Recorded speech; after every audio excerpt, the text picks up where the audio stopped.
Hello friends, welcome in bio world. This is Arpita और आज हम लोग डिस्कस करेंगे सेल साइकिल और सेल डिवीजन के कुछ इम्पॉर्टेंट क्वेश्चंस। तो पहला क्वेश्चन है, the interphase is the phase between two successive. यहाँ पे फेज होगा, ठीक है, ये फेज होगा। The interphase is the phase between two successive. तो इंटरफेज किसके बीच में आता है? तो हम लोग को पता है M phase, interphase, M phase, है ना।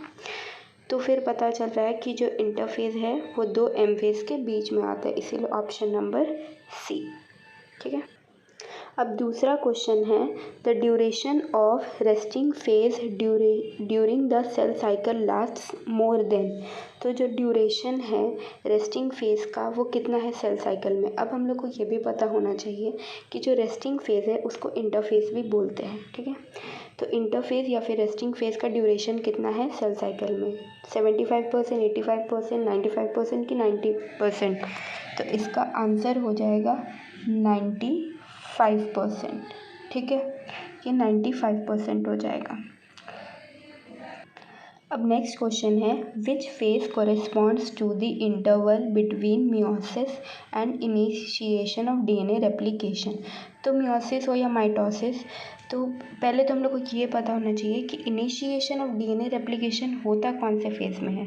ये होता है एस फेज़ में, ठीक है, एस फेज़ में होता है। तो एम फेज़ और एस फेज़ के बीच में क्या होता है, तो लिख लेते हैं एम G1 एस G2। तो एम फेज़ और एस फेज़ के बीच में क्या होता है, G1 फेज़। तो इसका आंसर हो जाएगा G1 फेज़। अभी यहाँ पे next question, what is the C value before the S phase if the C value after the S phase is 30 picogram. अब पहले ये पता होना चाहिए कि जो एस फेज होता है उसके पहले जो भी डीएनए कंटेंट होगा वो एस फेज के बाद डबल हो जाएगा। जैसे कि अगर 2 हो तो 4 हो जाएगा, 10 है तो 20 हो जाएगा। तो यहाँ पे क्वेश्चन है कि एस फेज के बाद जो वैल्यू दिया हुआ है वो है 30 पिकोग्राम। तो 30 पिकोग्राम है ना एस फेज के बाद। तो फिर यहाँ पे क्या आता था, सपोज एक्स था, ठीक है, तो एक्स इन इसको डबल करेंगे तब ना 30 होगा, ठीक है, यानी कि जो भी 30 पिकोग्राम के आधा होगा एस फेज के पहले, ठीक है, ये हो गया। तो फिर 15 ही होना चाहिए ना, 30 का हाफ कितना होता है, 15 होता है। तभी तो जब उसको एस फेज के बाद वो डबल होगा तो 30 हो जाएगा। तो 15 पहले था और एस फेज के बाद जब वो डबल हुआ तो 30 पिकोग्राम। तो इसका आंसर हो जाएगा 15 पिकोग्राम। अब यहाँ पे नेक्स्ट क्वेश्चन है, which stage is best to study the morphology of chromosome. इसका सिंपल सा ट्रिक है, एम से मॉर्फोलॉजी, एम से मेटाफेज।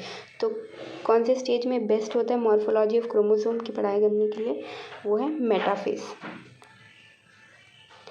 Option number B. अब बोला गया है, in which phase chromatids move opposite poles in mitosis. तो माइटोसिस के किस फेज में क्रोमैटिड्स अपोजिट पोल्स में मूव करते हैं, ठीक है। तो इसका आंसर हो जाएगा एनाफेज, ठीक है, क्योंकि एनाफेज में ही दोनों अपोजिट पोल्स में मूव करते हैं दोनों क्रोमैटिड्स, है ना, इस टाइप में ऐसे करके, ऐसे और ऐसे है ना, ऐसे करके होता है। तो दोनों ऐसे ऐसे मूव कर जाते हैं, ठीक। तो इसका आंसर हो जाएगा एनाफेज, क्रोमैटिड्स अपोजिट पोल में एनाफेज में मूव करते हैं। ये हो गया। नेक्स्ट क्वेश्चन है, meiosis occurs in which cell. तो पहले ये पता होना चाहिए कि हमारी बॉडी में 2 टाइप के सेल्स होते हैं, एक सोमा सेल, एक जर्म सेल। जर्म सेल को गैमेट भी बोलते हैं, गैमेट भी बोलेंगे, ठीक है। तो फिर जो भी सेल होता है गैमेट जर्म सेल को छोड़ के वो सारे सोमा सेल ही हो गए। तो ऐसे भी कह सकते हैं कि liver cell, kidney cell, soma cell सब एक ही हो गया, एक ही कैटेगरी में आ गया। और मियोसिस सिर्फ जर्म सेल में होता है, सिर्फ गैमेट्स में होता है और कहीं नहीं होगा, ठीक है। तो फिर इसका आंसर हो जाएगा germ cell, option number D. अब नेक्स्ट क्वेश्चन है, in which stage terminalisation of chiasmata occurs. तो ये बस रटने वाला कि टर्मिनलाइजेशन ऑफ काइजमेटा कौन से फेज में होता है, ठीक है। तो इसका आंसर होता है डायकाइनेसिस, ठीक, डायकाइनेसिस। ये जो प्रोफेज 1 के ऊपर क्वेश्चन होता है मियोसिस में, वो बहुत इंपॉर्टेंट होता है क्योंकि उसके इवेंट से डायरेक्ट क्वेश्चन आते हैं। Okay, in meiosis which phase splitting of the centromere of each chromosome occur। तो splitting of centromere of each chromosome कौन से फेज़ में होता है मियोसिस के दौरान।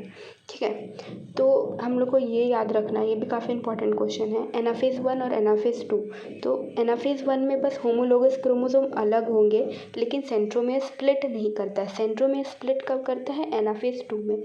सेंट्रोमियर स्प्लिट करेगा एनाफेज 2 में, सेंट्रोमियर स्प्लिट करता है एनाफेज 2 में। ठीक है, बहुत इंपॉर्टेंट है। अब क्वेश्चन नंबर 10 है, in which phase crossing over between non sister chromatids of homologous chromosome occurs. तो इसका जो एक सिंपल चीज़ है, होमोलोगस क्रोमोसोम जो होंगे, है ना, ऐसे और ऐसे, ये दोनों आपस में क्या होंगे? होमोलोगस क्रोमोसोम, है ना। तो ये दोनों सिस्टर क्रोमैटिड्स है और ये दोनों सिस्टर क्रोमैटिड्स है, लेकिन ये दोनों सिस्टर क्रोमैटिड्स नहीं है, ये है नॉन सिस्टर क्रोमैटिड्स। ठीक है, तो इसमें बोल रहा है कि crossing over non sister chromatids में ऑफ होमोलोगस क्रोमोसोम कौन से फेस में होता है। तो ये होता है पैकाइटिन में, और इसमें एक एंजाइम भी रिस्पॉन्सिबल होता है जिसका नाम है रिकॉम्बिनेज एंजाइम। ये भी इंपॉर्टेंट क्वेश्चन है। ठीक है, कौन सा एंजाइम रिस्पॉन्सिबल होता है? Recombinase enzyme. अब ये काफ़ी इजी सा क्वेश्चन है कि करेक्ट सीक्वेंस बता दो सेल साइकिल का क्या होता है। तो ये तो सबको ही पता होता है, G1, S और G2, है ना। तो क्या हो जाएगा? Mg1, S और G2। ओ भाई सॉरी, यहाँ पे तो ऑप्शन ही नहीं है। ठीक है, गलती हो गया ऑप्शन में, पर ये होता है Mg1, S और G2। ठीक है, यहाँ पे ऑप्शन मैच नहीं हो रहा है, गलती हो गया ऑप्शन में, पर ये होता है Mg1, S और G2। फिर ये हो गया कि ईस्ट जो सेल होता है वो डिवाइड करता है वंस इन अप्रॉक्सीमेटली कितने टाइम में। तो ये होता है हर 90 मिनट्स में ईस्ट का सेल डिवाइड हो जाता है। और एक इम्पॉर्टेंट लाइन लिखा हुआ है NCERT में कि हर एक सेल का जो ये होता है डिवीजन का टाइम होगा वो अलग अलग होता है, हर एक ऑर्गेनिज्म में अलग अलग होता है, हर एक ऑर्गेनिज्म में अलग अलग होता है।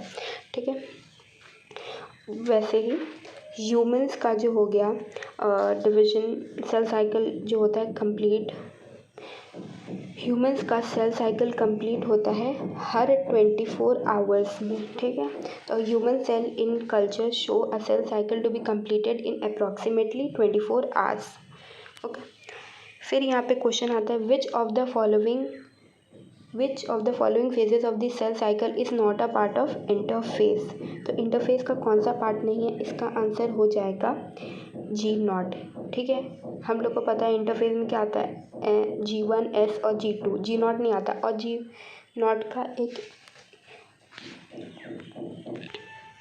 G0 का और एक इम्पॉर्टेंट लाइन होता है कि इसमें अगर सेल एंटर कर जाता है तो फिर वो डिवीजन में पार्टिसिपेट नहीं करेंगे जब तक बोला ना जाए, बॉडी से ऑर्डर ना आए कि पार्टिसिपेट करना है, यानी कि डिवीजन करना है, तब तक वो नहीं करते। इसको क्विज़न स्टेज भी बोलते हैं।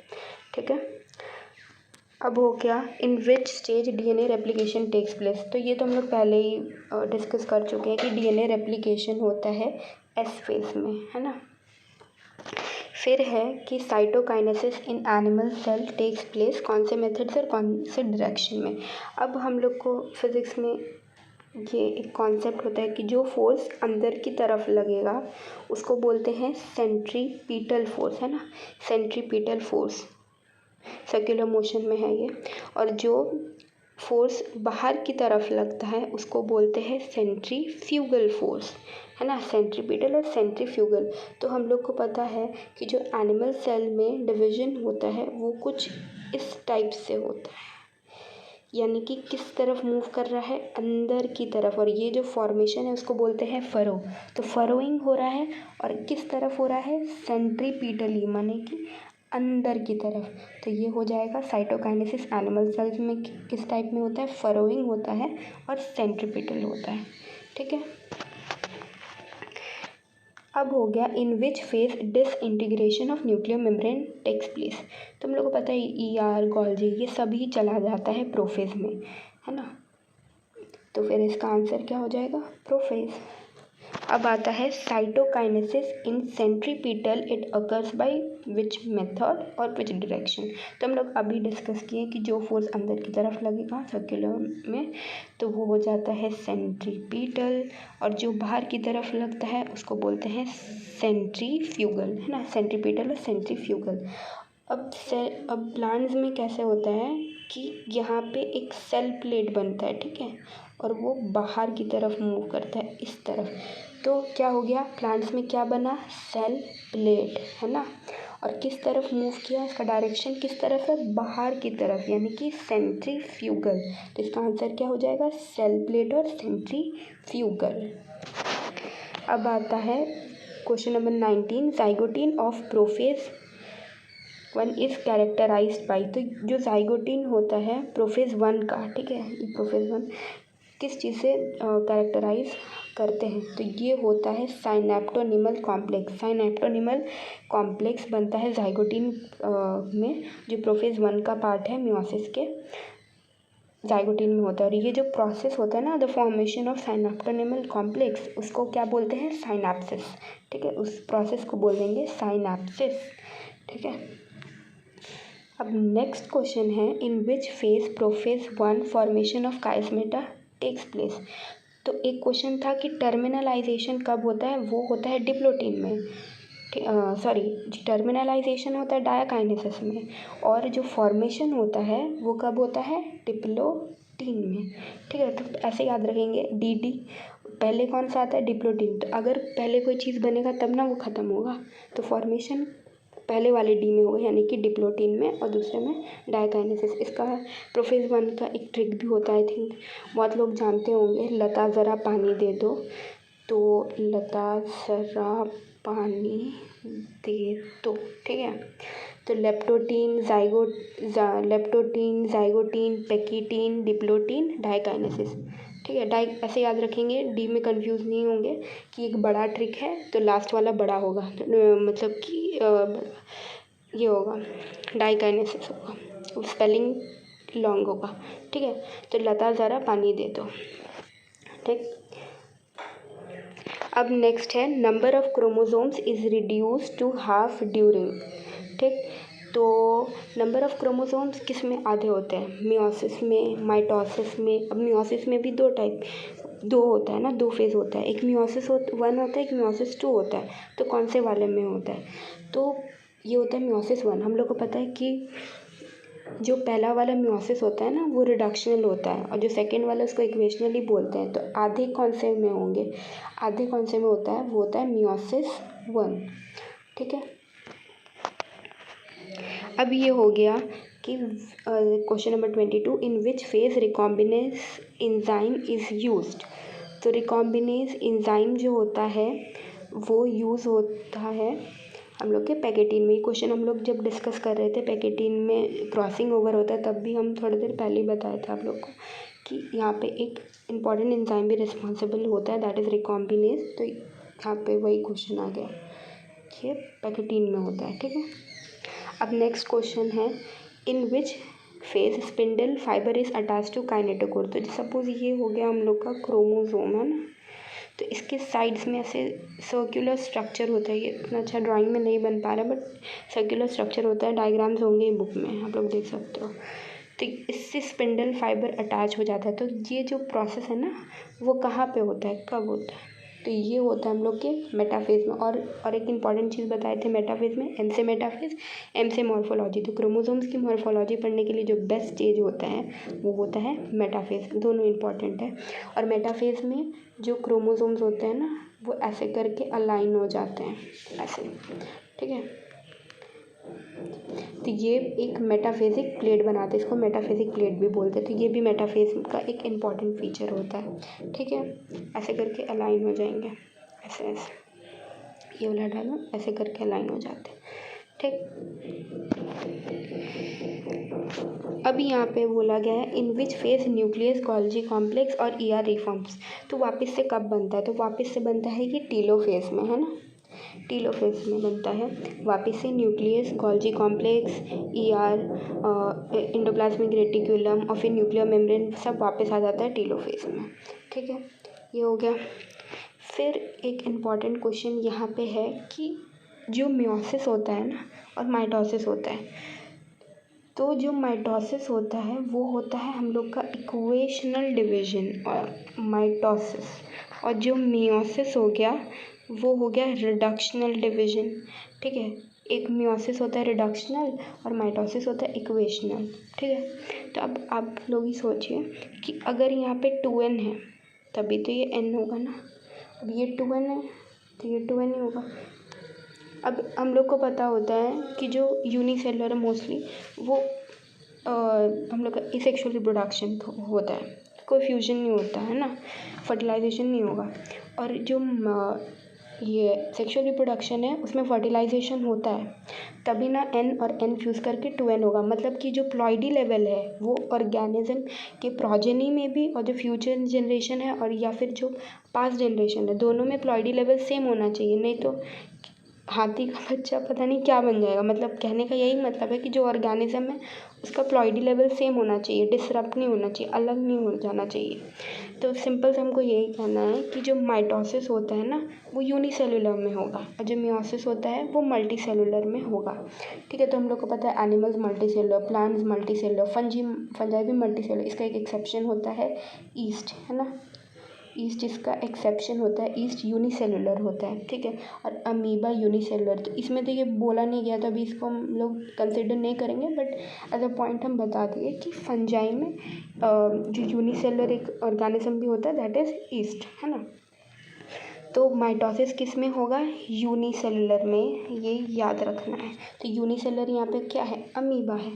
ठीक है, दैट्स इट, यही है क्वेश्चंस और कुछ इंपॉर्टेंट जो भी पॉइंट्स थे वो हम बता दिए। Thank you very much, have a nice day.